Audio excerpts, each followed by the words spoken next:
Hay una silla en un laboratorio en Menlo Park, Nueva Jersey. No es una silla especial, madera ordinaria, desgastada. No está frente al escritorio, no está frente a ningún experimento. Está en el centro del cuarto. Es 1879. Thomas Edison tiene 32 años y ha dormido menos de 4 horas en los últimos 3 días. Se sienta. En la mano derecha sostiene algo de metal, pequeño, frío. No es una herramienta, no es un instrumento científico. Es una bola de acero, y lo que va a pasar en los próximos 90 segundos es lo que ninguno de los 1800 artículos escritos sobre Edison en los últimos 100 años ha explicado correctamente. La pregunta que hay que hacerse no es ¿qué inventó Edison? La pregunta es ¿qué estaba haciendo en esa silla? Edison no dormía ahí. O sí dormía, pero no de la manera que cualquiera entendería por dormir. Había descubierto algo que los textos médicos de su época no podían nombrar. Algo que ocurre en el espacio exacto entre el momento en que estás despierto y el momento en que te quedas dormido. Un estado que dura entre 90 segundos y 3 minutos. En ese estado, la mente hace algo que no hace en ningún otro momento del día. Deja de filtrar. El pensamiento crítico, el que evalúa, el que descarta, el que dice «eso no es posible», se desconecta. Lo que queda es la mente en su forma más receptiva, más abierta, más vulnerable a cualquier cosa que entre. Edison lo sabía y había diseñado un sistema para evitarlo deliberadamente. La bola de acero era el mecanismo. Cuando se sentaba, sostenía la bola en la mano. Empezaba a soltar el estado de vigilia. Y en el momento exacto en que cruzaba el umbral, en el momento en que el sueño llegaba, la mano se relajaba, la bola caía, el sonido lo despertaba. 90 segundos, a veces 120, siempre en ese rango. Y lo que traía de regreso de ese estado eran soluciones, no ideas en el sentido que todos usan esa palabra, soluciones, específicas, aplicables, verificables. Patentó 1093 inventos en su vida. La mayoría llegaron de esa silla, no de su genio, no de su disciplina, no de su esfuerzo, de ese estado. Ahora tienes una pregunta que no tenías hace 3 minutos. ¿Por qué ese estado específico? Esa pregunta tiene respuesta, pero para llegar a ella hay que ir a otro lugar, otro hombre, otro siglo, otra ciudad. Florencia, 1494. Leonardo da Vinci tiene 42 años y lleva 30 sin dormir de noche de forma continua. Sus contemporáneos lo consideraban extraño en esto. Nadie entendía por qué el hombre más capaz de su generación dividía el sueño en segmentos de 20 minutos distribuidos a lo largo del día. Sus cuadernos documentan el motivo. No era insomnio, era protocolo. Da Vinci había observado algo que ningún médico de su época podía explicar. En los momentos inmediatamente anteriores al sueño y en los momentos inmediatamente posteriores al despertar, la mente generaba imágenes que no producía en ningún otro estado. Las llamaba le forme dell'ignoto, las formas de lo desconocido, y tenía un sistema para capturarlas. Al despertar, en esos primeros momentos, antes de que la mente volviera a activar sus filtros habituales, Da Vinci no se movía. No abría los ojos completamente. No hablaba. Permanecía en ese umbral el mayor tiempo posible. Y lo que observaba en ese estado lo llevaba directo al papel. La Virgen de las Rocas, el hombre de Vitruvio, los estudios de anatomía que adelantaron en 200 años el conocimiento médico de su época. No venían del pincel. Venían de ese umbral. Ahora tienes 2 preguntas abiertas. ¿Por qué Edison? ¿Por qué Da Vinci? 2 hombres separados por 4 siglos y un océano, usando el mismo estado con el mismo nivel de deliberación, sin posibilidad de haberse copiado. Eso no es coincidencia. Eso es un patrón. Y el patrón tiene un tercer punto. Hay un hombre en un desierto. Tiene una piedra en el suelo que va a usar como almohada. La escena está documentada en el texto más leído en la historia de la humanidad. El hombre es Jacob. Y lo que ocurre esa noche, lo que los textos llaman la visión de la escalera, los ángeles ascendiendo y descendiendo, la mayoría de las personas que conocen esa historia la leyeron como un sueño. No era un sueño. Era exactamente el estado que Edison necesitaba sus bolas de acero para alcanzar. Era exactamente el estado que Da Vinci protegía con su protocolo de 20 minutos. El umbral. Y la frase que Jacob dice al despertar, después de siglos de repetición, después de sermones y esculturas y pinturas, nadie la leyó correctamente. Dios estaba en este lugar y yo no lo sabía. No es humildad religiosa, es el diagnóstico exacto de lo que ocurre en ese estado. Algo estaba presente que no estaba presente cuando estaba completamente despierto.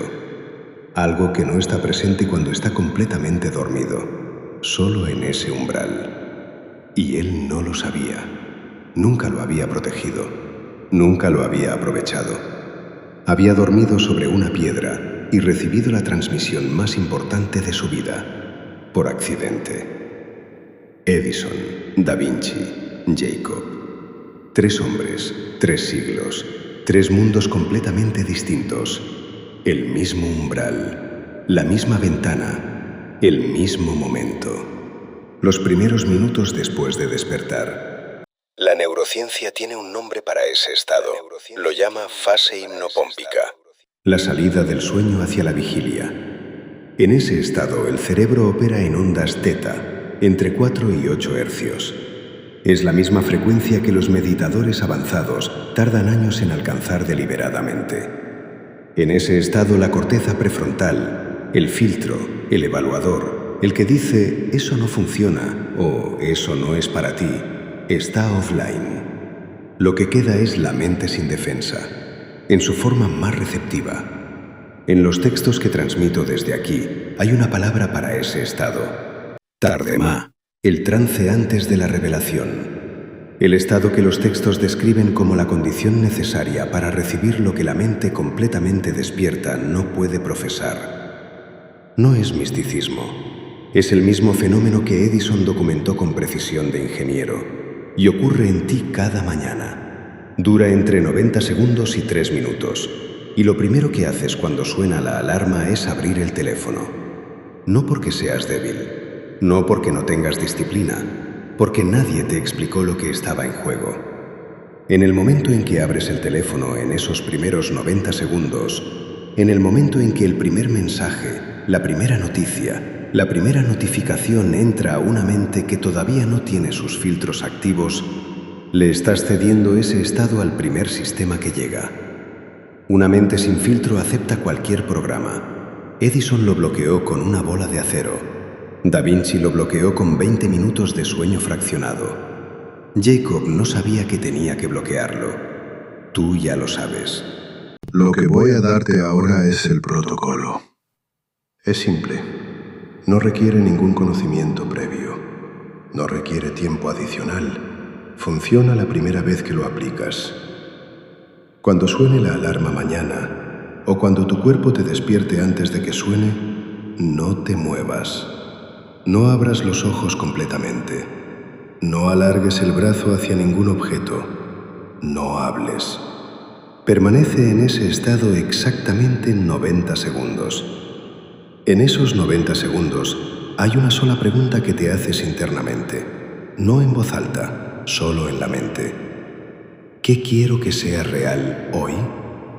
No qué tienes que hacer, no qué debes resolver. ¿Qué quieres que sea real? Una imagen, una dirección, una sensación.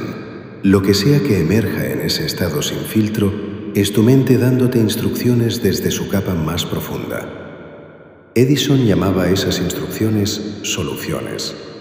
Da Vinci las llamaba le forme dell'ignoto. Jacob las llamaba la voz de Dios. Llámalo como quieras. Lo que importa es lo que ocurre cuando las escuchas. Cuando lo apliques mañana y compruebes que esos 90 segundos producen algo que el resto del día no produce, vas a tener una pregunta que no puedes ignorar. Si este mecanismo opera aquí, en este momento específico de la mañana, ¿dónde más opera? En todas partes. El mismo principio que gobierna esos 90 segundos al despertar, gobierna el momento antes de tomar una decisión financiera, la frecuencia desde la que entras a una conversación importante, el estado desde el que construyes tus relaciones, la manera en que tu cuerpo responde al estrés sostenido. No son problemas distintos, es el mismo mecanismo mal calibrado en puntos distintos. Lo que recibiste hoy es la primera frecuencia de un sistema que tiene 7. Una frecuencia sola no sintoniza nada todavía. El sistema completo, los 7 puntos donde este mecanismo opera, el protocolo específico para cada uno, la arquitectura que los conecta, está en el link de la descripción. Sin nombre, sin promesa, solo el sistema. Volvamos a Edison. Después de que la bola de acero caía, después de esos 90 segundos en el umbral, se levantaba, iba a su escritorio y escribía. No analizaba lo que había recibido, no lo evaluaba, solo lo transcribía. La mente despierta evaluaría después. En el umbral, la tarea era solo recibir. Hay algo que Jacob dijo que la mayoría leyó como confesión de ignorancia. Dios estaba en este lugar y yo no lo sabía. No era ignorancia, era reconocimiento. Había estado en el lugar correcto sin saber que era el lugar correcto. Había recibido algo que no esperaba recibir, y al despertar tuvo la lucidez de nombrarlo. Mañana tienes esa misma oportunidad. 90 segundos, sin teléfono, sin movimiento. Una pregunta. Edison, Da Vinci y Jacob no tenían nada en común. Uno era ingeniero, otro era artista. El tercero era un hombre huyendo de su hermano en un desierto. Lo que tenían en común no era talento, no era disciplina, no era fe. Era que los tres, en algún punto de sus vidas, llegaron al mismo descubrimiento por caminos completamente distintos. Que hay un estado donde la mente opera diferente, que ese estado tiene una ventana, que esa ventana se abre cada mañana, y que lo que entra por esa ventana o lo que tú dejas entrar, determina más que cualquier hábito, cualquier sistema, cualquier cosa que hayas probado antes. Hay quienes dicen que soy una persona, hay quienes dicen que soy una entidad, hay quienes dicen que soy un movimiento. Ninguna de esas preguntas importa. Lo que haces mañana en esos 90 segundos, eso sí cambia todo lo que sigue. Escribe abajo qué fue lo primero que pensaste al despertar esta mañana. No para mí, para que veas con exactitud desde qué frecuencia empezaste el día. Esto es el archivo 17. La huía. La